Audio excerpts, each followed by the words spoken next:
Terus sudah mendir FM Cilegon Cemerlang di daerah Buka Cakrawala. Assalamualaikum warahmatullahi wabarakatuh. Selamat pagi Mitra Mandiri.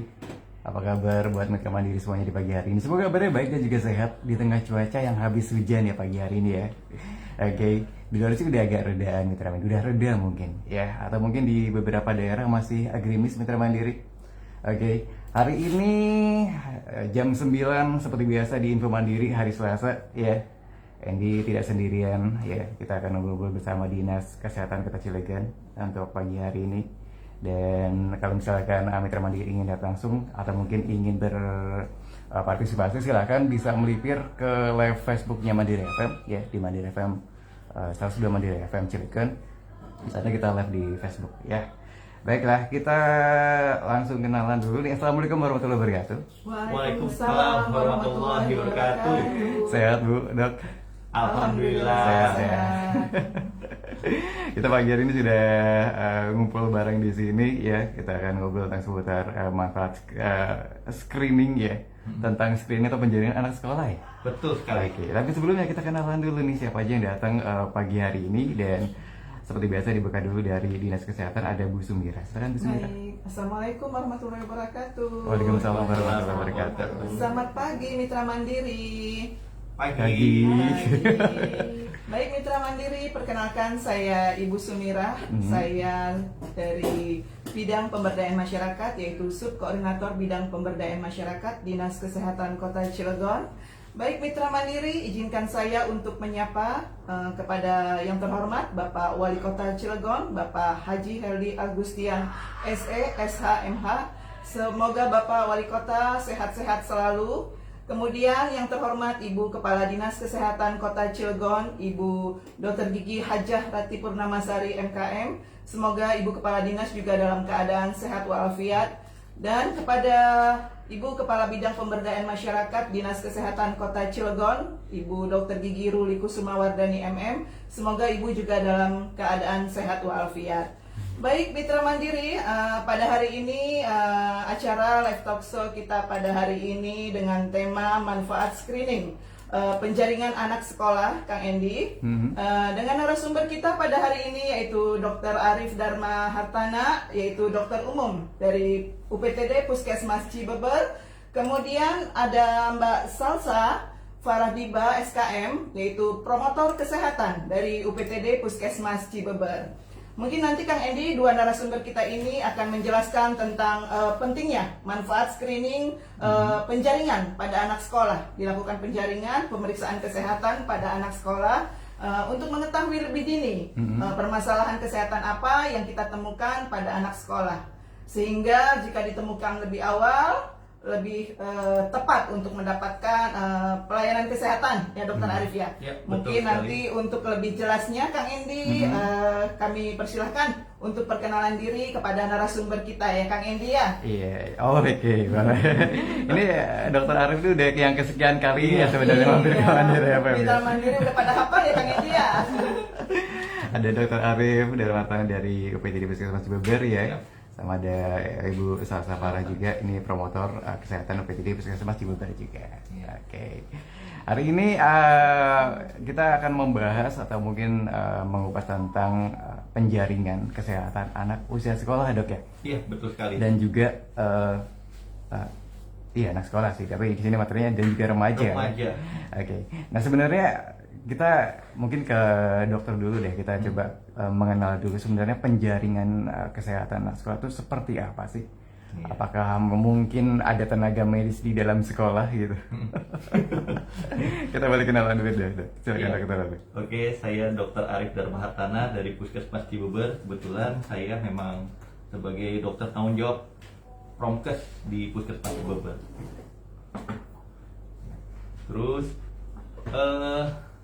penjaringan kesehatan anak usia sekolah itu ini atas inisiasi dari Dinas Kementerian Kesehatan ya, dimana kita harus mempersiapkan anak-anak itu bukan hanya pendidikan saja, tapi juga dari kesehatannya ya, dari psikologis, psikomotoris maupun psikososialnya.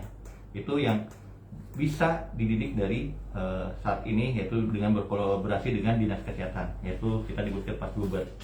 Nah, penjaringan ini poin pentingnya adalah kita men-screening secara awal sedini mungkin apakah anak-anak ini memiliki keterbatasan dalam soal pembelajaran di sekolah, sehingga kalau kita sudah men-screening dan mendapatkan hasil dan memang ada hambatan, maka kita akan mengintervensi dari hambatan tersebut sehingga anak-anak bisa mendapatkan hasil yang baik pada saat menjadi peserta didik saat pembelajaran di sekolah. Seperti itu, Kang Andy.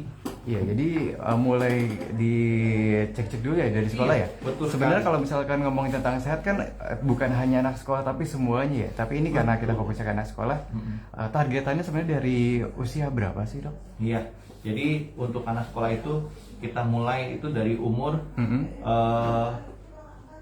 usianya itu dari TK, SD, SMP. Ya, dulu awalnya penjaringan anak sekolah ini difokuskan pada anak kelas 1. Jadi anak-anak kelas TK yang baru, terus kemudian anak SD kelas 1, anak SMP kelas 1. Ya, maksudnya diharapkan saat dia masuk kita menemukan suatu ada hambatan nggak dia dalam mempersiapkan diri dalam pembelajaran sekolah selama 3 tahun atau 6 tahun untuk anak SD. Nah, di sini kalau sudah menemukan hambatan maka kita akan mengekspand lagi untuk melihat kondisinya apakah dia bisa mengikuti pembelajaran atau tidak. Nah, kalau sudah ada seperti ini maka biasanya anak-anak itu sudah terjaring dengan baik dan biasanya bisa mengikuti pembelajaran sekolah bisa lebih fokus lagi. Jadi tidak ada hambatan, contohnya seperti ini. Ini ternyata di anak SD ini mengalami hambatan dalam dia tidak bisa membaca, misalnya kelas 1. Apa ini sebabnya? Nah, kita melakukan penjaringan, screening. Nah, di sini ternyata dia ada gangguan. Gangguannya apa? Penglihatan, dia matanya minus, maka harus diintervensi dengan pemeriksaan kesehatan mata atau pemeriksaan indera. Atau dia kok nih kayaknya anaknya, maaf ya dikatakan ini daya tangkapnya rendah banget nih. Mungkin saja dia ada gangguan di masalah indera seperti pendengaran. Jadi kita akan mencarikan solusi yang terbaik buat anak-anak ini agar kelak menjadi anak-anak ini bisa mengikuti mata pelajaran dengan baik dan ujung-ujungnya kita akan menciptakan kualitas anak bangsa dan yang berkarakter dan berkualitas tinggi. Itu saja. Oke, jadi ya, sambil kalau ini sambil memantau kesehatan anak-anak kali ya di Iya, betul depannya ya. sekali. Monitoring juga, terus juga mungkin karena mungkin tidak semuanya orang bisa medical check up untuk anak. Betul. Ini juga mungkin jadi fasilitas juga ya. Iya, betul dari sekali. mungkin puskesmas setempat untuk medical check up dari anak-anak yang ada di sekolah kali ya, Dok ya. Iya, betul Iya. sekali. Biasanya kegiatannya apa aja sih, Dok? Nah, kita rutin mengadakan kegiatan tuh di awal tahun pembelajaran ya. Karena jumlah sekolahnya banyak ya. Iya, TK iya. saja kita di Puskesmas Cianjur dan wilayah kerjanya itu sebanyak 46. SD 27, SKH itu 2, terus kemudian SMP itu 13, SMA itu 11. Jadi otomatis dalam waktu tahun pertama itu kita pasti akan memancar-mancar dulu. Jadi memilih-milih dulu tempat-tempat yang memang harus kita kunjungi lebih awal, yang menjadi prioritas. Nah, di sini biasanya dalam waktu kurang dari 1 tahun kita sudah melakukan screening untuk semuanya. Ya. Terus kemudian pemeriksaannya head to toe, jadi pemeriksaan dari ujung rambut sampai ujung kaki, Kang Edi. Oh, ini mah sama iya. Iya, seperti Udah bilang, ini. iya benar. Medical check up. Medical seperti check up, itulah iya. ya istilahnya. Tapi ini yang sederhana untuk anak-anak yang sesuai dengan kondisi fungsinya di sekolah ya. Contoh misalnya kondisi, kita misal dari rambut dulu aja yang paling simpel. Rambut kita lihat apakah kondisi fisiknya itu baik apa tidak. Bisa kita nilai dari rambutnya. Rambut yang sehat itu seperti apa? Rambutnya terawat dengan baik, rapi, terus kemudian rambutnya hitam, kemudian tidak mudah putus atau patah, dan kemudian tidak bercabang. Itu adalah kualitas rambut yang sehat. Nah, dari rambut aja kita bisa nilai ini rambutnya dia sehat seperti apa. Yang sebaliknya dari itu, yang mudah putus, yang bercabang, yang tidak terawat dan tidak rapih, nah itu adalah bisa jadi satu penyakit yang disebabkan oleh faktor gizi. Oke. Iya, baru rambut, belum yang lainnya. Kalau indera, tapi saya indera juga dengan talent ya, mata untuk penglihatan. Nanti akan kita periksa matanya apakah ada gangguan atau tidak, apakah ada minus atau tidak. Terus kemudian indera pendengaran juga kita nilai. Terus dari oral hygiene mulut kita periksa lagi. Ini kan mulut ini kan adalah tempat port entry atau masuknya makanan. Otomatis kalau makanannya baik, maka dia akan diserap oleh tubuh dengan asupan gizi yang sesuai akan terserap semuanya. Berbeda kalau orang yang oral hygiene-nya atau kondisi mulutnya tidak sehat, otomatis akan mengalami gangguan pada saluran pencernaan bisa, kemudian bisa juga nutrisi yang terserap itu tidak akan banyak. Yang dampaknya akan gangguan gizi pada anak tersebut. Pertumbuhan juga bisa ya? Iya, bisa sekali, Kang Hendi. Iya, di situ ada gangguan, bisa jadi, ya. Nah, terus kemudian kita periksa lagi, lebih ke bawah lagi, yaitu dadanya, ada kelainan atau tidak, terus kemudian fungsi parunya baik atau tidak, normal atau tidak, apakah dia asma ataukah penyakit yang lain. Ya, terus kemudian ke bawahnya pencernaan, kita bisa nilai juga. Terus kemudian motorisnya, ya ekstremitas atau gangguan fungsi apa tidak, seperti itu. Dan kita nilai juga bukan hanya masalah fisik kesehatan saja, tapi mental. Oke. Satu contoh, di negara maju, di Amerika sendiri, itu sudah berjalan screening seperti ini.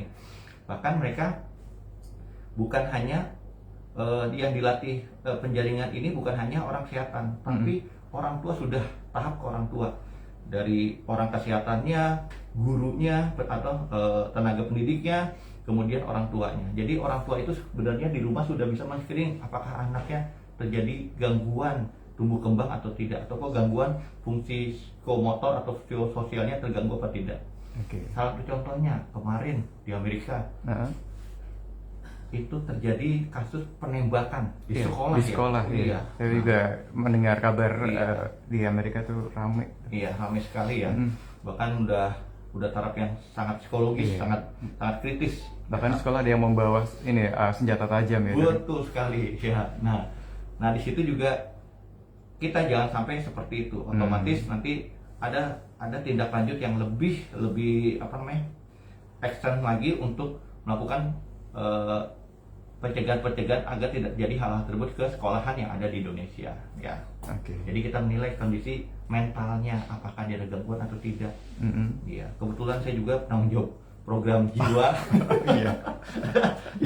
jadi pas ya dokter. Dia pas untuk screening pasien yang mengalami gangguan mental seperti itu sudah bisa bisa dilihat. Nanti kita pun sudah melatih beberapa kader kesehatan maupun guru yang ada di sekolah. Nah, tahap selanjutnya mungkin nanti bersama dengan dinas kesehatan juga melatih para orang tua untuk men-screening dari awal. Ini sudah mulai nggak untuk sosialisasi ke orang tuanya? Ya, mungkin gimana Bu? Nenen, apa belum? Saat ini masih belum belum. mengarah seperti itu ya. Kalau untuk promkes kita sudah mulai ke ini ya, ke penyuluhan melalui Instagram maupun melalui Facebook sudah mulai, tapi untuk cara spesifik untuk mendatangkan orang tua di kelas khusus melatih kayak parenting itu masih belum. Kalau untuk gurunya? Gurunya udah ya. Udah. Kira-kira apa aja sih yang dikasih dok pengetahuannya kepada ini, karena sekarang baru guru kan? Iya. Untuk gurunya, atau mungkin apa yang perlu dipersiapkan dari pihak sekolah untuk melakukan screening atau penjaringan anak sekolah ini? Ya, pertama untuk melakukan screening itu cukup ruangan yang tenang saja, ruangan yang kondusif, terus kemudian fasilitas sarananya juga yang cukup saja, tidak usah lengkap tapi cukup saja. Misalnya ada meja untuk pemeriksaan, ada ruang konsultasi, kemudian ada ruang melakukan intervensi di penyuluhan atau memberikan nasihat kepada para peserta didiknya, seperti itu. Baiknya juga kalau bisa di sekolah itu sudah memiliki UKS. Iya. Unit kesehatan sekolah. Saya SD belum menemukan dok. Oh iya, belum ya? Zaman saya sih, kita kalau sekarang sih ya. Iya benar. Karena ketemu UKS tuh di SMP dok. Oh di SMP ya? Di SMP udah ketemu. Kalau SD saya belum ketemu sama UKS tuh. Iya. Kalaupun memang sakit dibawanya ke ruang guru juga. Iya. Iya betul kayak gini. Apakah itu juga menjadi sebuah anjuran juga untuk tiap sekolah? Ya, untuk mempunyai satu tempat untuk punya ya walaupun mungkin nggak satu ruangan, mungkin satu tempat khusus ya. Iya, satu tempat khusus yang mungkin disekat pakai tirai untuk menjadi ruang UKS. Iya, memang sekarang ini dari Kementerian Pendidikan juga mencanangkan memang seperti itu. Memang harus ada skala prioritas untuk di bidang kesehatan yang harus masuk di sekolah. Satunya adalah dengan membentuk atau memberi fasilitas sarana ruang UKS, unit kesehatan siswanya seperti itu. Jadi di situ sudah ada alat meja pemeriksaan, terus meja pencatatan, terus kemudian tempat-tempat obat-obatan. Nah, obat-obatan itu akan disuplai dari puskesmas melalui dinas kesehatan. Iya, seperti itu. Jadi memang wajib sebenarnya. Jadi mempersiapkan generasi penerus bangsa ini yang berkarakter, ya itu satunya selain dari di pendidikan juga di segi kesehatannya. Kita bantu di bidang kesehatannya. Iya, apalagi untuk SD, untuk daerah-daerah yang mungkin di lebih dalam ya. Iya, betul. Itu kayaknya orang-orang juga mungkin sulit untuk untuk memeriksa anak-anaknya ya. Iya. Karena yang tahu cuma hanya demam, Dok, biasanya batuk sama pilek aja. Kondisi yang selebihnya kayaknya nggak tahu, Dok. Nah, ini kalau misalkan menarik juga, Dok, kalau misalkan menemukan kasus misalnya ada salah satu anak yang punya penyakit dalam, kira-kira apa yang dilakukan, Dok? Iya, betul nih, pertanyaannya mantap untuk Kak Endi. Iya, jadi soalnya kalau misalkan kayak taruhlah di kampung yang mungkin ibu-ibunya juga awam, karena memang kita juga tahunya cuma hanya penyakit yang terbiasa ada di lingkungan kita aja. Dan kalaupun mau memeriksa juga kadang kita takut, Dok. Iya, betul sekali. Jadi misalnya pada saat penjaringan kita menemukan anak-anak yang mengalami suatu kelainan. Nanti kita akan memberitahu ke gurunya terlebih dahulu untuk nanti akan mendatangkan orang tua ke puskesmas atau pelayanan kesehatan terdekat. Nah, di situ nanti kita akan menjelaskan pada orang tuanya bahwa ditemukan ini dan kami akan memberikan solusinya seperti ini. Biasanya kalau memang temuannya atau kelainannya sangat riskan, maka kita rujuk ke rumah sakit yang akan ditangani oleh dokter spesialis anak. Dan bila perlu kalau ada gangguan mental, kita juga bisa menginikan ke psikologi. Kita di rumah sakit ada, RSUD ada. Iya. Sekarang di puskesmas juga ada jadwalnya, Dok, ya. Ada jadwalnya. Ini pun kalau mengintervensi di bidang lain, ini Mbak Salsa juga sudah diinikan, Mbak Salsa. Kalau di sekolah Mbak Salsa, apakah sudah ada kadernya saat ini? Yang mungkin dikasih pengetahuan lebih lah untuk di setiap sekolah, karena kayaknya kalau misalkan SMP SMA mungkin karena ada PMR kali, Dok, ya. Kalau SD, kalaupun ada PMR, guys, saya belum mengalami PMR sih di SD ya. Pramuka ada sih. Tapi tidak ada orang yang tahu persis tentang kesehatan. Kalau misalkan dulu ya, kalau sekarang mungkin ada kayak. Iya, untuk kader kesehatan sendiri kan kalau misalnya sudah ada UKS itu tentunya harus ada kader kesehatannya ya, Dok. Betul sekali. Dan kalau di SD sendiri tuh ada program dokter kecil ya, Dok, kalau tidak salah ya, Dok. Jadi memang ada anak-anak yang terpilih seperti itu ya untuk menjadi dokter kecil. Nah, itu di situ dia lebih diberitahu, diberi pendidikan tentang kesehatan. Nah, dia itu bisa menjadi perwakilan atau menjadi kader kesehatan untuk teman-temannya seperti itu. Oke, berarti yang dididik malah justru muridnya ya? Muridnya, iya. Karena yang tahu kondisi kesehatan yang ada di sekolah mereka adalah mereka sendiri. Jadi otomatis kita mendidik mereka untuk menjadi tangan panjangan dari kesehatan. Biasanya apa aja sih Bu Salsa yang diberikan kepada kader ya, atau enggak mungkin anak-anak yang ada di sekolah? Kan ini tingkatannya beda ya, ada SD, SMP, SMA. Iya, tentunya kan tingkatannya berbeda-beda ya. Kita penjaringan sekolah juga kan dimulai dari TK, SD, SMP, sekolah khusus bahkan ya, dan juga SMA. Nah, untuk kader-kader kesehatannya sendiri itu tentunya kita sesuai dengan permasalahan kesehatan ya. Yang paling mendasar mungkin tentang gizi ya, Dok, ya, sarapan. Sarapan itu adalah suatu kewajiban ya untuk anak-anak sekolah supaya mereka punya daya tangkap yang lebih baik seperti itu. Kemudian juga PHBS di sekolah ya, itu paling dasar juga. PHBS di sekolah tentang CTPS, cuci tangan pakai sabun, kemudian makan teratur, olahraga, kemudian tidak buang sampah sembarangan, tidak merokok di sekolah. Oh iya, emang jangan. Bukan tidak, jangan. Bukan hanya tidak di sekolah, di luar sekolah juga jangan sampai merokok begitu. Kemudian juga kita juga intervensi sarana prasarananya juga nih untuk jamban sekolah kan kadang-kadang ada juga ya. Iya, ini juga kayaknya hampir rata deh. Bukan bagian anak-anak yang pegang ya, tapi maksudnya kita juga perlu memberikan pengertian kepada anak-anak bahwa jamban sekolah yang baik itu juga perlu ya, maksudnya dengan gurunya, kemudian anak-anaknya juga diberi pengertian. Kadang-kadang kan saya dulu juga sempat mengalami ya, kalau misalnya di sekolah Di itu sekolah ya. jambannya mungkin ya namanya juga dipakai oleh masyarakat banyak ya, masa yang banyak, kemudian karena masa yang banyak juga airnya nggak ada kadang-kadang. Betul. Kadang-kadang airnya macet. Nah itu kita perlu intervensi dari pendekatan dengan guru-gurunya juga, pihak sekolah, agar anak-anak itu bisa mencuci tangan dengan air yang mengalir, juga disediakan sabun, tempat cuci tangan yang memadai, wastafel dan sebagainya. Karena sekarang juga lagi zaman COVID ya, jadi kita memang diperlukan untuk punya wastafel yang memadai seperti itu. Dan kadang-kadang juga kalau nggak ada, jadi kita menahan pipis ya. Iya. Kadang kalau misalnya airnya kurang seperti itu ya, kadang kita ntar aja di rumah, atau kadang-kadang yang rumahnya temennya paling deket disamperin untuk numpang ke kamar mandinya gitu. Iya, betul sekali. Dulu jangan sampai situasi yang dulu itu terulang kali pada saat ini ya. Iya, betul sekali. Jangan sampai terjadi pada zaman-zaman anak-anak milenial sekarang. Iya. Dan itu juga tadi kalau kita ada teman yang sudah bisa memahami apa yang terjadi pada tubuh kita, biasanya ya dialami dengan diri kita sendiri ya. Kita senangnya bilangnya sama teman ya, Dok ya. Iya, betul. Iya. Jadi lebih enjoy ngobrol sama teman daripada ke ibu guru. Nah jadi kan kalau ada teman yang bisa kita ini kan bisa dikasih binaan, jadi bisa sebagai perantara. Gitu. Oke, berarti kalau misalkan untuk sekolah yang taruhlah belum punya ruang untuk kesehatannya, sepengalaman mungkin saya juga pernah tinggal di daerah juga, biasanya rumah-rumah terdekat itu dijadikan salah satu kerjasama dari pihak sekolah. Apakah itu juga direkomendasikan juga?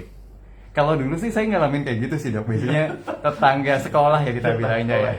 Ya, kamar mandinya lebih bagus. Kamar mandi lebih ada. Tempatnya juga mungkin lebih nyaman kali.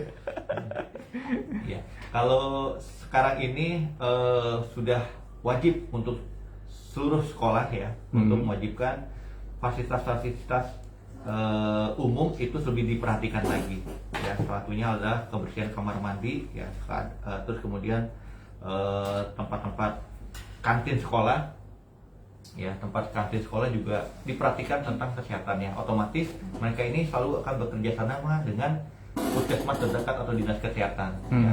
Kita memiliki standar untuk di situ. Oh, kamar mandinya seperti apa sih yang dibilang sehat? Iya. Terus kecukupan airnya seperti apa sih?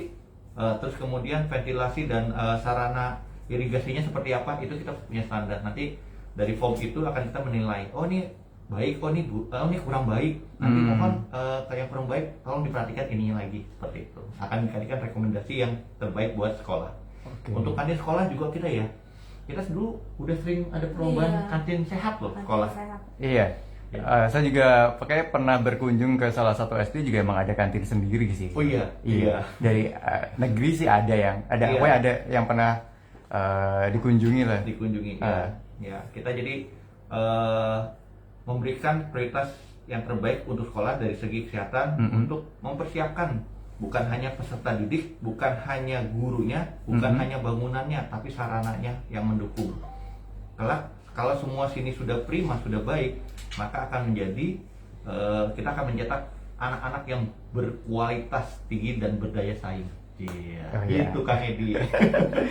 Iya, memang harus seperti itu. Kayak memang harus ada aturannya yang berlaku juga. Terus ada ya seperti dokter bilang untuk fasilitasnya memang kita harus kasih form biar jadi standarisasi kan, Dok ya. Betul. Jadi semuanya sekali. Rata tuh. Tidak ada yang ini tidak ada tempat cuci tangannya gitu. Iya, betul. Terus toiletnya ada, Dok, tapi tidak difungsikan. Ini banyak kayak gitu. Nah, kadang dulu pas kita di sekolah ya, kalau toilet yang bersih itu pasti dikasih kunci. Hanya dapat akses aja ya, oleh guru ya. Saya suka ke fasilitas tempat guru sih, Dok. Butuh kedekatan sama guru ternyata. Tapi sekarang sudah tidak, jadi semua sudah di standar. Standar baik itu punya siswa atau punya guru akan diberikan pelayanan kesehatan yang tempat yang sesuai dengan standar. Iya, karena ya ada pantauan juga ya dok ya. Iya, betul sekali. Untuk dari entah itu mungkin dari Dinkes atau mungkin dari OPTD Puskesmas yang terdekat ya. Iya, betul sekali. Gitu. Baik. Ini biasanya terkait dengan UKS ini, ya. Ini yang menjadi bukan UKS sih, tapi yang tentang penjaringan ini, yang menjadi yang bertanggung jawab itu sebenarnya siapa aja sih dok dengan sekolahnya? Apakah dari sekolahnya juga? Iya. Ataukah mungkin emang peran serta bukan hanya orang tua tapi masyarakat di sekitarnya juga? Iya. Membentuk unit pelayanan kesehatan di sekolah itu tidak hanya guru, Iya. kemudian siswa, tapi juga lingkungan sekitarnya yang mendukung. Baik itu sebelah kiri, sebelah kanan maupun di belakang sekolah juga termasuk bagian dari kesehatan yang akan kita dukung di situ. Nah, di sini tetap penanggung jawab untuk kesehatannya dipegang oleh puskesmas ya, dengan memberikan penanggung jawab sebagai petugas kesehatan di sekolah itu biasanya kalau nggak dokter atau perawat ataupun bidan ataupun yang memegang program yang menjadi penanggung jawab di situ. Nah, kemudian untuk guru akan dilibatkan sebagai penanggung jawab UKS-nya, ruangan UKS-nya. Oke. Iya. Terus kemudian di bawah situ nanti akan ada tim UKS-nya dari anak-anak sekolah gitu. Nah, di situ kita akan berkolaborasi. Bahkan sudah rutin setiap tahun Dinas Kesehatan itu mengadakan lomba. Iya, betapa antusiasnya ya. Lombanya bukan hanya tingkat kota, sudah ada tingkat provinsi bahkan sampai tingkat nasional. Okay. Dan alhamdulillah kita yang pernah tingkat provinsi ya. Provinsi. Udah melombakan, mantep sekolah di Cilegon, wah nggak kalah hebat lah dari sekolah yang lain, apalagi sekolah Jakarta. Oh kita bisa ini kok bersaing di sana. Iya. Sekarang perkembangannya jauh lebih bagus ya dok. Iya, lebih dibanding bagus, iya. mungkin di angkatan saya lah ya. Sama Kang Edi, kita sama. Aduh, iya. Terus kalau untuk masalah apa yang dilakukan nih selain kalau screen kan lebih ke medical check up dari anak-anaknya ya. Terus kegiatan apa aja sih dok yang selama ini dilakukan? Apakah mungkin ini juga menjadi salah satu kegiatan dari screening penjaringan anak sekolah juga ya, kayak misalkan kayak program makanan tambahan ataupun mungkin vaksin ya? Iya, vaksin. Vaksin atau imunisasi apa yang di sekolah itu? Imunisasi sekolah ya kalau misalnya sekolah. Apakah juga termasuk jadi bagian penjaringan anak sekolah juga?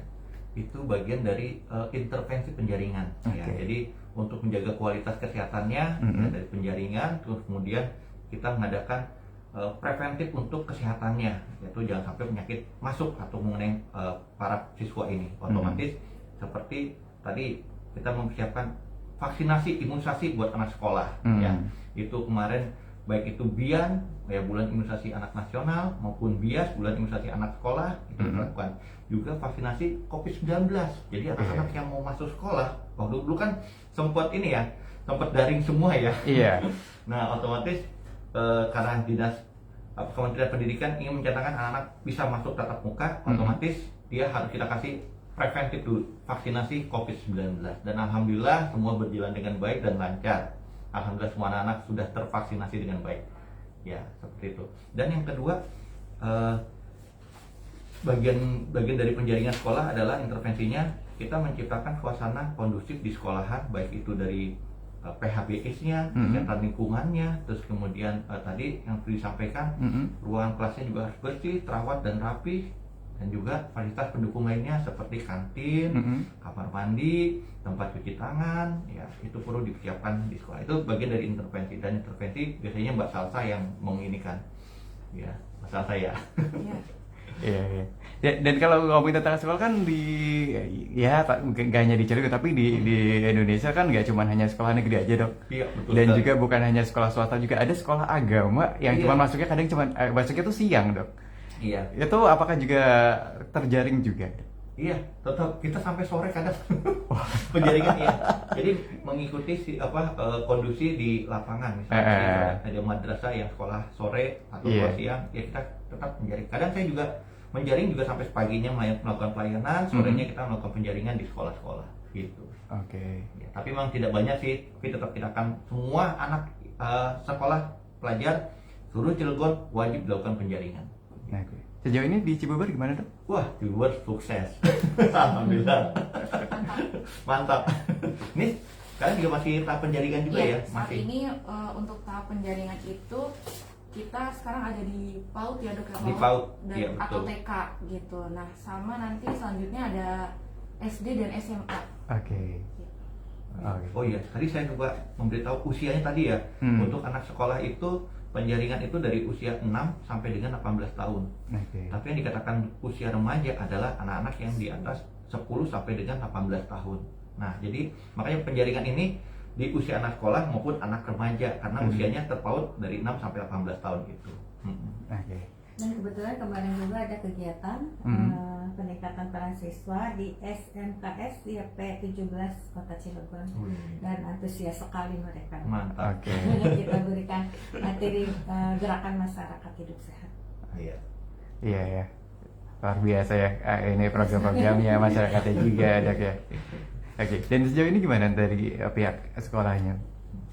Apakah Kebetulan kemarin kan kita karena keterbatasan ya Mas Eci, keterbatasan kapasitas ya dok dari kegiatan itu kemarin tuh 50 orang dan alhamdulillah datang semua dengan dari Puskesmas Jombang ya karena wilayahnya Puskesmas Jombang, guru-gurunya, dan alhamdulillah acara itu sukses dan semoga untuk selanjutnya mereka bisa menerapkan ya apa yang kita berikan, yaitu intinya gerakan masyarakat hidup sehat dengan 7 langkah itu ya yang telah diterapkan. Itu aja dok. Iya. Iya. Ada ini nggak dok kerjasama dengan entah mungkin lintas OPD lain ataupun mungkin lembaga lain? Iya. Kan ini kan sosialisasinya kan kayaknya banyak deh. Terlebih untuk kalau tadi kan kita ngomongin anak-anak usia anak ya. Iya. Remaja kan kayaknya banyak banget faktor kesehatannya, bukan hanya kesehatan fisik juga, tapi yang tadi dokter bilang mental juga. Iya. Terus juga mungkin pergaulan ataupun mungkin kalau ya ingat anak-anak remaja sekarang narkotika mungkin. Wah, iya itu dia. Apakah ada kerjasama juga dok? Iya, tetap ada kerjasama. Jadi di sini kerjasamanya ke rumah sakit ya, karena kita rujukannya langsung vertikal ya. Terus kemudian lintas sektoralnya bisa ke Departemen Agama, terus kemudian dari kecamatan, kelurahan, Mendikbud, terus kemudian BNN dan juga BKKBN ya. Untuk kalau BKKBN ini pencegahan pernikahan dini para remaja. Iya. Ya, sama Depak juga kita kerjasama. Oh, udah bukan ini lagi ya, udah rutin banget dengan Depak. Iya, seperti itu, Kang Endi. Iya, emang iya. Usia-usia remaja lebih rentan. Iya, ya, lebih dok. rentan, benar sekali. 10 sampai 18 tahun itu usia yang dikatakan seperti ini, mencari jati diri ya, seperti itu ya. Sama mencoba. Mencoba-coba betul sekali. Salahnya takutnya kalau salah mencoba atau pergaulan yang tidak sesuai maka dampaknya itu tidak baik, seperti itu. Jadi kita mencegah dari awal sedini mungkin. Oke, jadi udah mulai nih ya. Dan sejauh ini sudah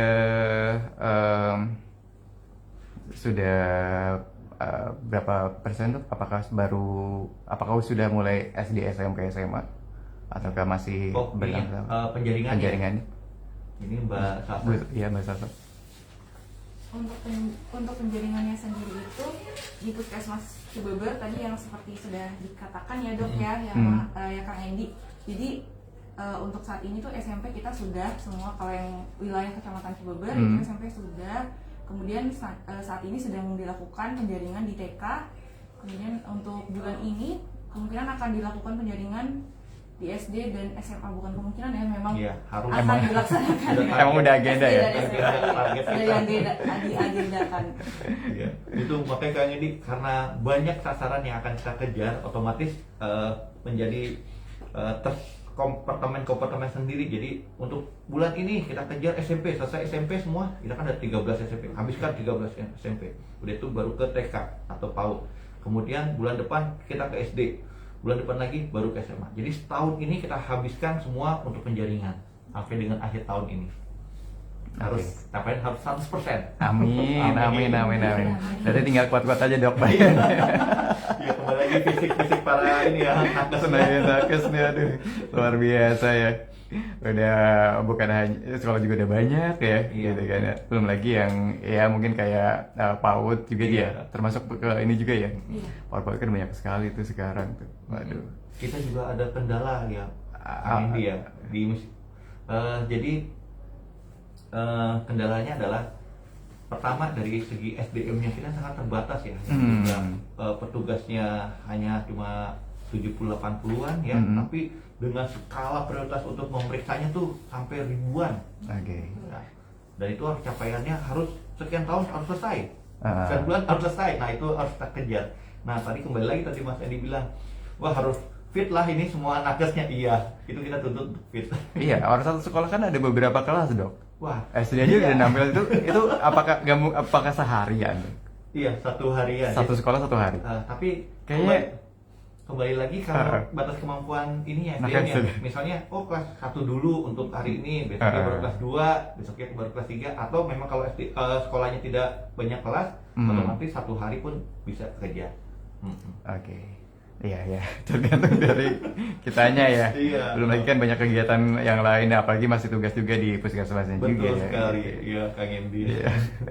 Sejauh ini apa aja sih yang dok yang ditemukan selama penjaringan ini? Nah, tadi yang pertama ya status gizi yang paling ini ya, karena kita nih di Indonesia nih sekarang salah satu prioritas nasional adalah stunting. Jadi tumbuh kembang anak ini jangan sampai kondisinya gizinya kurang, otomatis harus dikejar dengan suplemen gizi yang seimbang. Nah, di sini kita pemeriksaan tinggi badan, berat badan itu kita akan kalkulasi, kita akan periksa apakah ini ideal atau tidak. Nah, yang tidak ideal maka ditemukan ada di Indonesia ini, bukan hanya Cilegon, bahkan di yang lain juga ada ditemukan tumbuh kembangnya tidak sesuai. Makanya kita intervensi dari penyuluhan, terus kemudian PHBS, ya, terus kemudian parenting juga kepada orang tua, pada gurunya juga, terus kemudian juga kita memberikan simulasi tentang makanan yang sehat ya untuk gizi seimbang. Ini biasanya Mbak Salsa nih yang paling iya, ini emang pakarnya dia sebagai pakar promotor kesehatan. Berarti dicintai anak-anak ya. Itu baru segi satu aja, baru gizi aja, belum lagi penyakit yang lainnya seperti contohnya tadi yang gangguan penglihatan, matanya ternyata minus, atau ditemukan anak dengan buta warna. Ya, tidak banyak sih, tapi memang ada. Nah, memang tidak bisa diobati, tapi kita bisa mengarahkan. Nanti kelak dia dewasa, dia akan menjadi seorang apa nantinya. Kita informasikan ke orang tua. Sebenarnya orang tua tuh harusnya lebih mengerti ya, maksudnya dari awal dia mendidik anaknya, melihat anaknya, tumbuh kembang anaknya, dan ciri-ciri anaknya kok tidak seperti ini, kenapa kok nggak bisa melihat warna. Harusnya orang tua tahu ya, tapi nyata-nyatanya ditemukan di kita ini orang tua tidak mengetahui kalau anaknya buta warna. Jadi buta warna ada yang parsial atau sebagian, ada yang total. Jadi memang hanya lihat itu hanya hitam putih atau biru hitam ataupun hijau hitam seperti itu. Jadi kondisinya hanya 2 warna atau 3 warna, dan ada yang kolaborasi beberapa warna aja, yang gangguan seperti biru muda itu dia tidak bisa melihat, atau coklat-coklatan seperti itu tidak bisa melihat gitu. Nah, ini akan kita arahkan kemana nantinya anak ini seperti itu. Iya, berarti sebenarnya kalau misalkan ngomongin tentang buta warna, mungkin kita pahamnya dok karena buta warna itu hanya hitam dan putih. Dok. Iya, ternyata tidak. Iya, buta warna tuh bisa biru doang. Iya, yang kita lihat ya. Iya. Mungkin dari situ. Selain itu dok?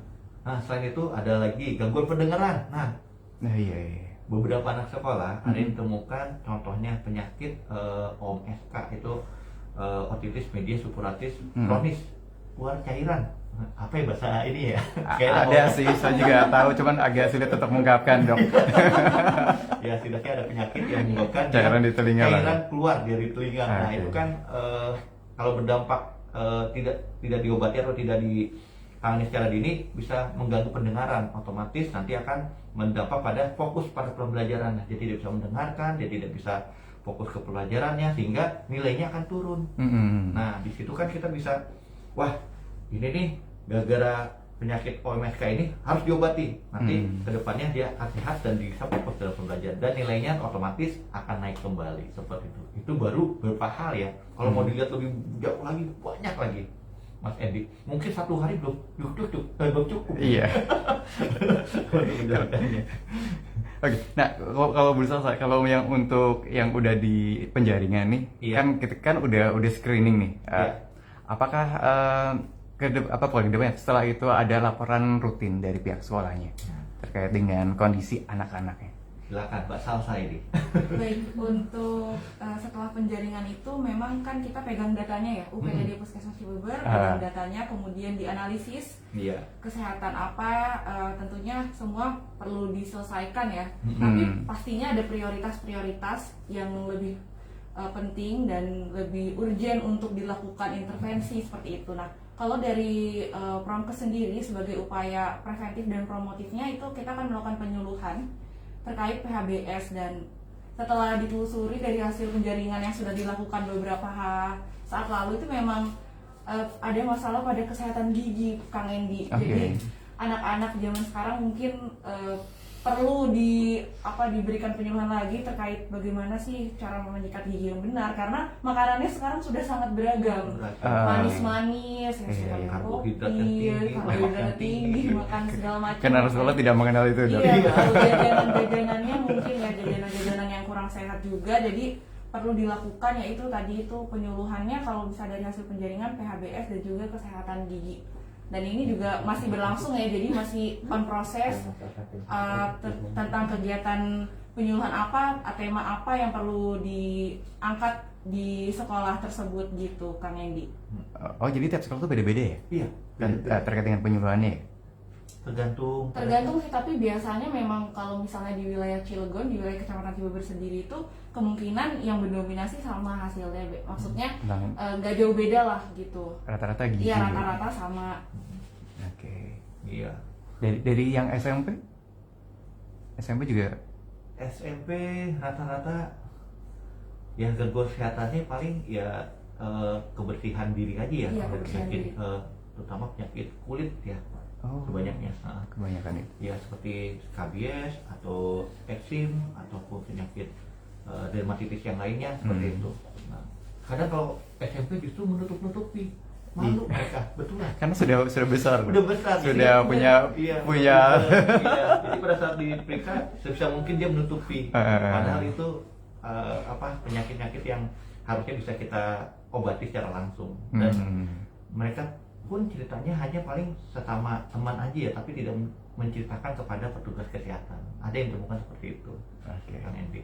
Tadi Kan kasihan kalau anak-anak sekarang dengan kondisi dengan penyakit yang kulit yang harusnya bisa diobati ternyata tidak terobati. Yang harusnya nanti dia bisa pada saat belajar difokus, tidak menggaruk sana sini. Jadinya tidak kalau udah diobati dia tidak terganggu dalam proses belajarnya, seperti itu. Oke, berarti ini juga ini juga kalau kita perhatikan, karena memang susah juga anak-anak juga untuk bercerita ya. Peran guru juga sangat penting sekali nih untuk bisa lebih dekat dengan anak-anak ya. Betul. Biar pendekatannya harus lebih intens lagi gitu kan ya. Iya, terutama guru BP ya. Iya, kalau untuk saat ini kan kalau di sekolah-sekolah itu setahu saya memang ada konselor sebaya ya. Dari teman sendiri, maksudnya kan sesama teman, cuman di mana si konselor sebaya ini sebagai perpanjangan tangan dari guru. Karena kan tadi itu yang dibilang sama Kang Endi, kalau misalnya anak-anak itu lebih prefer untuk bercerita kepada temannya. Jadi diadakanlah kalau misalnya di BK itu ya namanya konselor sebaya ya. Iya. Dulu guru BP. Guru BP dulu. Iya, dulu guru BP. Gak ada gini ya. Bimbingan konseling sekarang. Guru BP juga ini cuma hanya buat ngebersihin gelang-gelang. Iya, betul. Ya pakai gelang-gelang. Panjang, terus celananya kependekan. Jarang ada orang yang dekat tuh. Iya, betul. Untuk kesana karena lebih pengenalannya sih kalau dulu sih. Mungkin sekarang udah banyak jadi tempat curhat sih kalau untuk SMP betul SMA sekali. mungkin. Baik, kita masuk ke pertanyaan dulu nih Dr. Arif, Bu Salsa. Ya, menunjukkan sudah hampir jam 10 juga nih. Kita masuk di 0837 352 1151 ya. Ini ada Ella nih. Apa saja yang diperiksa saat penjaringan kesehatan? Yang tadi juga dijelaskan, tapi boleh juga dijelaskan kembali. Dari Mbak Ella ya? Iya. Iya, penjaringan kesehatan itu Mbak Ella, kita akan melakukan penjaringan pemeriksaan seperti pemeriksaan dari rambut, dari mata, telinga, hidung, mulut, gigi ya, kebersihan oral hygiene, terus kondisi fisiknya, baik itu paru-parunya, jantungnya, pencernaannya, dan gangguan motoris maupun gangguan mental yang seperti itu. Dan ada berapa lagi yang diperiksa, ya. Dari pemeriksaan sensor motorisnya atau inderanya juga kita periksa lengkap, sesuai dengan pemeriksaan yang standar untuk anak sekolah. Ada Bu ini ya Irma nih, ya. Apa yang dilakukan sebagai orang tua, Dok, untuk anak-anak untuk kesehatannya? Iya, yang pasti orang tua yang paling sarapan tuh kadang susah banget, Dok. Itu gimana? Sarapan pagi susah. Saya aja susah sih. Dari katakan sarapan saja itu sudah kita harus bisa menilai sarapan itu adalah untuk komposisi tubuh anak untuk menerima pembelajaran ke depannya, ya. Mempersiapkan diri itu dengan sarapan pagi. Tapi kita lihat lagi kualitas sarapannya seperti apa. Jangan hanya banyaknya ibu-ibu yang ibu-ibu baik itu pekerja ataupun ibu-ibu yang tidak terlalu pengertian terhadap anaknya, udah kamu jajan aja, dikasih uang saku jajan di sekolah. Nah, kekurangannya adalah hal ini masih banyak, masih hampir 50% seperti kondisi seperti ini, ya. Dan kalau jajan di sekolahan, nah bahayanya adalah makanan yang tidak higienis, makanan yang tidak bergizi, nilai tambah gizinya kurang. Otomatis dinas kesehatan ya bersama dengan puskesmas itu mencanangkan kantin sehat. Otomatis mereka boleh jajan, tapi jajannya di sekolah, lingkungan sekolah, dengan nilai gizi yang sudah diterapkan dengan gizi yang paling ideal seperti itu. Nah, ini untuk apa? Untuk para ibu-ibu yang tidak bisa mempersiapkan sarapan pagi pada anak-anak. Nah, bagusnya kalau ibu-ibu yang bisa menyediakan sarapan pagi itu lebih bagus lagi. Gitu. Itu untuk menstimulasi anaknya. Kelak nanti anaknya akan mencontoh pada orang tuanya. Oh, dulu ayah saya tuh pagi-pagi sudah memberikan saya makanan atau membuatkan makanan buat saya seperti ini. Maka dia seterusnya anaknya dia kelak akan diperlakukan seperti itu. Ya. Jadi ini bagus. Jadi ibu juga harus mempersiapkan selain sarapan pagi. Ibu harus sudah bisa mendeteksi secara dini kesehatannya anak-anaknya. Baik itu yang dari segi yang awal aja lah, batuk pilek udah. Kalau udah batuk sebaiknya di zaman Covid ini sebaiknya jangan sekolah. Demam juga beberapa guru malah beberapa orang tua malah kadang anak dikit silakan berangkat sekolah. Pulang sekolah nggak sampai tuntas pelajarannya sudah pulang dengan kondisi demam. Nah, sebaiknya udah hangat-hangat dikit aja, udah baik jangan sekolah dulu. Takutnya kondisi fisik anaknya tidak kuat, yang kedua bisa menularkan ke temannya. Nah, dan orang tua juga nanti setelah ada penjaringan, orang tua akan dikonfirmasi kembali dari puskesmas maupun dari guru ya terkait anaknya setelah melakukan pemeriksaan. Bila anaknya ditemukan ada suatu kelainan, ada suatu masalah, maka orang tua biasanya harus membawa anaknya ke puskesmas terdekat untuk berkonsultasi apa yang harus dilakukan orang tua pada saat kondisi seperti ini. Nah, nanti informasi akan diberikan oleh puskesmas, apakah dia cukup dengan pengobatan secara ini aja, secara yang ringan saja, atau perlu dirujuk yang lebih lanjut seperti di rumah sakit atau ke dokter spesialis seperti itu. Nah, orang tua nanti akan mengikuti aja prosedur yang ditetapkan oleh atau yang diberikan oleh puskesmas seperti itu. Dan poin terpentingnya, orang tua jangan hanya belajar dari apa yang dikatakan dari puskesmas, bisa belajar dari medsos, bisa belajar dari kan banyak orang tua udah punya ini nih handphone sendiri ya, otomatis informasi banyak bisa temukan di situ untuk tumbuh kembang anaknya. Iya, betul. Iya, betul sekali, itu penting sekali. Jadi dan hati-hati juga jangan menyebarkan informasi yang salah. Atau mungkin yang belum tahu, yang belum terbukti kepastiannya ya. Iya, betul sekali. Tanyakan lebih dahulu lah. Misalnya kalau masalah kesehatan, tanyakan ke petugas kesehatannya. Ini benar apa tidak seperti itu. Jangan langsung share-share. Yang ujung-ujungnya kemarin kita sempat bermasalah tentang masalah vaksinasi. Banyak orang tua, jangan diberikan, malah nanti tambah sakit. Nah, tapi setelah diberikan mayoritas anak-anak yang lain sudah diberikan, anak dia belum diberikan, baru dia melihat, oh iya, ternyata saya informasi yang saya dapatkan salah. Maka mau dipakai. Contohnya seperti itu. Sama yang terakhir juga terkait dengan obat sirup juga sama itu. Itu juga saling share di grup saya tuh banyak dok. Grup keluarga. Iya, masalah obat sirup ya. Baik, kita lanjut nih dok ke Fitri ya. Siapa saja yang berperan dalam usaha kesehatan atau UKS ya? Nah, Mbak Salsa nih bisa menjawab nih. Silakan Mbak Sasa.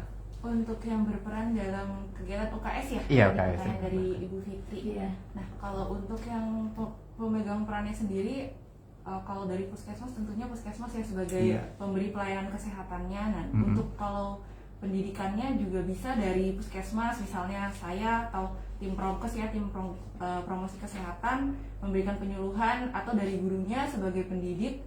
Dan pastinya kan ada kurikulum tentang kesehatan juga ya dok ya di Betul, dalam iya. pendidikan tersebut. Kemudian untuk kadernya sendiri yang dalam UKS itu ya anak-anak siswanya itu. Itu berperan aktif. Iya, Oke. Ujung tombak dari kesehatan yang ada di puskesmas ya. betul. Oke. Ini ada mau lanjutan Bu? Mau ditambahin? Ya, mungkin penambahan sedikit Boleh, ya boleh. Mbak Salsa. Di dalam pembinaan UKS itu pastinya itu keseluruhan ini ya harus ada kolaborasinya ya Betul. tentunya, karena Iya. untuk mewujudkan itu semua kan nggak bisa sendiri-sendiri atau masing-masing. Iya. Itu aja sih. Mantap. Ini ada firman nih. Kegiatan apakah yang perlu diterapkan di sekolah agar kesehatan siswa ataupun warga sekolah terjaga dengan baik, Dok? Iya. Yang pasti paling penting adalah PHBS, perilaku hidup bersih dan sehat. Nah, ini kan kita kan kalau ngomongin PHBS itu tidak bisa secara setahun pertama, 2 tahun pertama, ketiga, tidak, karena kita akan mengubah mindset di situ. Bagaimana orang harus kita ubah menjadi perilaku yang biasa, menjadi yang luar biasa, atau menjadi luar biasa sehat, seperti itu. Dan itu tidak mudah. Nah, yaitu yang kita siapkan adalah dengan cara tadi Mbak Salsa dengan penyuluhan, pendekatan secara secara psikologis pada pesertanya, maupun pendekatan pada guru atau dari guru ke murid seperti itu. Nah, ini perlu proses. Ya, paling penting memang PHBS, bukan hanya di lingkungan sekolah, Di rumah sendiri juga di sama. rumah Pokoknya di sendiri lingkungan juga. sekitar kita juga. Iya, betul. Kalau ada PHBS sudah bagus, udah insya Allah semua penyakit akan menyingkir satu demi satu, seperti itu Oke. kayaknya di. Sama kesadaran diri kita kali, Dok ya. Kan Iya, misalkan betul. kita kan kadang misalkan kayak kita lagi flu, ya mungkin kita pakai masker, Iya, atau mungkin betul. sakit mata harus Iya. pakai penutup mata biar Betul tidak sekali. menular. Betul kayak ini, betul Iya. sekali. Itu satu bagian dari PHBS. Iya. Soalnya kalau di sekolah kadang ada beberapa yang kayaknya ya udah gitu bersihin batuk itu Iya. terbiasa dibiarkan ya. Iya, betul. Sekarang mungkin dari orang tuanya kali bisa. Nah, orang tuanya juga karena anak itu terbanyaknya bukan di sekolah atau di lingkungannya, tapi adalah di lingkungan rumahnya. Nah, Otomatis di situ harus ada perhatian orang tua di situ untuk mengenal anak-anaknya tentang PHBS. Sebelum melakukan PHBS ke anak-anaknya, tentu orang tuanya harus menerapkan dulu PHBS yang baik dan benar. Iya. Ya, contohnya misalnya bapaknya merokok di rumah, terus kemudian menyuruh anaknya tidak merokok, kan tidak bisa seperti itu. Pasti anak kan melihat apa yang dia lihat, itu yang akan dia contoh ke depan. Nah, seperti itu salah satu contohnya. Seperti itu. Oke. Ini juga ada, ini menarik nih. Ini Nadia nih. Wah. Yang apa yang menjadi kriteria untuk seorang kader di lingkungan sekolahnya? Bu Sasa, atau mungkin Bu Sasa kali ya? Kalau misalkan pemilihan dari anak nih, kenapa orang anak ini bisa menjadi kader gitu? Apa yang dilihat dari? Tentunya kalau misalnya pemilihan kader sendiri itu Apakah kayak ayo siapa yang mau gitu kan? Karena kadang awalnya pasti seperti itu ya, kita mencari yang antusias, aktif, tapi pasti kita bertanya dulu ke pihak sekolah, anak-anak yang memiliki bakat atau kemampuan untuk menjadi kader. Karena kalau misalnya menjadi kader itu perlu dari kemampuan dan kesadaran Betul. sendiri. Bagaimana bisa kita membantu atau menjadi penyuluh gitu bagi teman-temannya gitu, kalau misalnya kesadaran diri sendiri pun tidak ada. Jadi kita memang bekerjasama dengan pihak sekolah untuk melihat anak-anak yang memiliki kemampuan untuk menjadi kader, karena menjadi seorang kader itu bukanlah suatu tugas yang ringan ya, maksudnya itu apalagi anak-anak ya, maksudnya dia punya pekerjaan lain yaitu belajar gitu, tapi dia punya tanggung jawab menjadi kader kesehatan juga, menjadi punya tugas tambahan. Jadi memang anak yang satu dia bisa aktif, kemudian cerdas, dan juga dia itu memiliki kemampuan atau kemauan. Karena itu sih yang paling penting, tiga itu. Kalau misalnya untuk pengetahuan sendiri, karena kan kita dilakukan penyuluhan, dilakukan pendidikan secara terus menerus, sehingga pastinya anak-anak semua sebenarnya bisa menjadi kader kesehatan ya. Iya. Karena Betul. dilakukan pendidikan terus-menerus, jadi dia pastinya nanti akan bertambah. Ya seperti belajar lah, seperti itu. Jadi semua anak sebenarnya punya potensi untuk menjadi kader kesehatan seperti itu. Betul. Ada tandanya nggak sih Bu Salsa yang jadi kader? Soalnya pasti di orang tua tuh pasti bangga banget ini. Iya, iya. Saya sih lagi gue mikirin, oh pasti di orang tua ini bangga sekali nih anaknya jadi kader kesehatan di sekolah. Jadi sebenarnya tadi salah satu syaratnya seperti itu. Yang paling terpenting adalah komitmen dari anak tersebut. Dia memiliki tanggung jawab atau tidak, seperti itu. Jadi nanti biar gurunya menseleksi apakah ini layak bisa diikutsertakan jadi kader atau tidak, seperti itu Kang Endi. Iya. Saya pasti gede banyak pasti mikirnya itu dok. Iya. Kalau misalkan punya kayak kita sekolah dapat bintang aja kan seneng banget ya. Seneng banget, iya. Dapat penghargaan. Penghargaan. apresiasi. Terakhir deh, media apa aja yang perlu yang diperlukan untuk pendidikan kesehatan nih? Gitu. Baik, untuk medianya sendiri di sekolah-sekolah itu karena dari dinas pendidikan juga dinas kesehatan itu sudah memberikan dalam bentuk flyer, kemudian dalam bentuk leaflet, dan juga video-video, poster, dan itu tentunya kita share ya, kita bagikan ke setiap sekolah untuk mungkin ditempel di mading, di dalam UKS-nya juga biar anak-anak bisa membaca. Kemudian kalau video-video, anak-anak sekarang kan sudah punya gadget ya, dan itu YouTube salah satunya kita share juga video-video mengenai kesehatan dengan animasi-animasi yang lucu, yang menarik untuk anak-anak sekolah seperti itu. Iya. Oke, baik. Ada mau ditambahin? Enggak ya.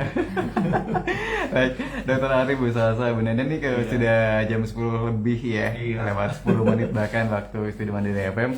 Ya kita harus sudah dulu untuk obrolan pagi hari ini. Ya walaupun mungkin kayaknya temanya juga masih ada juga sih yang perlu dibahas juga ya dok ya. Iya betul sekali. Yang jelas semoga Mitra Mandiri bisa ada yang diambil lah dari obrolan kita.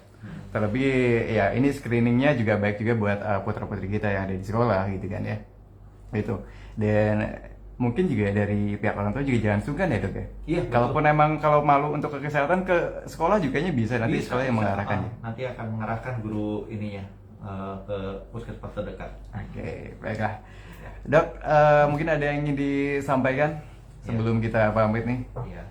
Ya harapan kami aja ya, jadi harapan kami semoga anak-anak Indonesia dapat tumbuh berkembang. Amin. Amin. Ya, dan menjadi anak-anak generasi penerus yang berkualitas, berkarakter, dan cerdas.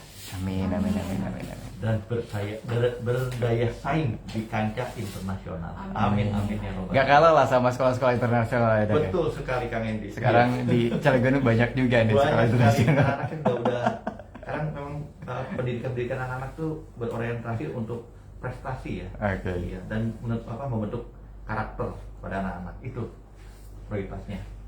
Bu Salsa? Tadi bisa baca? Oh udah, Bu Nenden? Ini sedikit saja. Saya sih di sini hanya ingin mengingatkan semuanya tadi apa yang telah diberikan oleh penjelasan masalah penjaringan ke sekolah-sekolah Mas Enggi, dan semua itu tidak luput terlepas dari peran serta dan partisipasi masyarakat. Jadi ayolah kita galakan semua. Karena apa? Karena segala sesuatunya itu pasti menunjang dilihat dari segi selain lingkaran di dalam rumah ya dok, dan juga di luar, dan tentunya dengan bantuan atau dukungan dari masyarakat semuanya, perilaku hidup sehat ini bisa diterapkan selamanya. Iya. Oh, menambahkan bahasa Iya, Kepikiran sekarang. Untuk Mitra Mandiri di luar sana yang sedang mendengarkan, Iya, betul. jangan lupa nih promosi ceritanya. Iya. Follow Instagram dan Facebook Puskesmas Cibeber untuk mendapatkan informasi-informasi terbaru tentang kesehatan. Jangan sampai kelewat, apalagi ini ada tentang bulan imunisasi anak sekolah, kemudian ada imunisasi PCV, kemudian juga ada penjaringan. Siapa tahu ternyata anaknya waktu itu sakit dan ternyata belum terjaring. Nah itu mungkin jadi bisa mendapatkan informasi lebih lanjut gitu di Instagram dan Facebook Puskesmas Cibeber, dan juga ada juga YouTube yang bisa ditonton terkait kesehatan. Iya. Baik. Oke, yang pasti untuk informasi-informasi ada di media sosial dari entah mungkin dari UPTD Puskesmas Cibeber salah satunya. dari Promkes Pemberdayaan Masyarakat juga ya Bu ya? Iya. Iya, betul sekali. Oke. Dokter Arif ada lagi? Ya, sudah. Oke. Tapi kepanjangan siang. Terima kasih Dokter Arif sudah mampir ke sini, Bu Salsa juga, Bu Nenden, juga ada Bu Sumira juga Iya, ya. tadi ada Tugas ya, jadi nggak bisa menemani kita Iya. sampai dengan selesai. Sehat selalu Dokter Arif, Bu Iya, Salsa, alhamdulillah. karena tugasnya masih banyak nih. Selain dari screening juga kayaknya masih banyak yang lain juga. Iya, yang lainnya juga. Apalagi sekarang masih ya masa-masa menuju endemi, amin sih. Iya, amin, amin, Allah, iya, amin, semua sehat. Iya, sehat-sehat semuanya ya. Ya sudah, Mitra Mandi, terima kasih banyak buat Anda yang sudah bergabung juga, dan nantikan kembali ya obrolan kita, talk show kita bersama Dinas Kesehatan setiap hari Selasa pastinya di jam 9 pagi. Ya sudah, kalau gitu kita tutup dulu. Terima kasih banyak. Wassalamualaikum warahmatullahi wabarakatuh. Waalaikumsalam warahmatullahi wabarakatuh.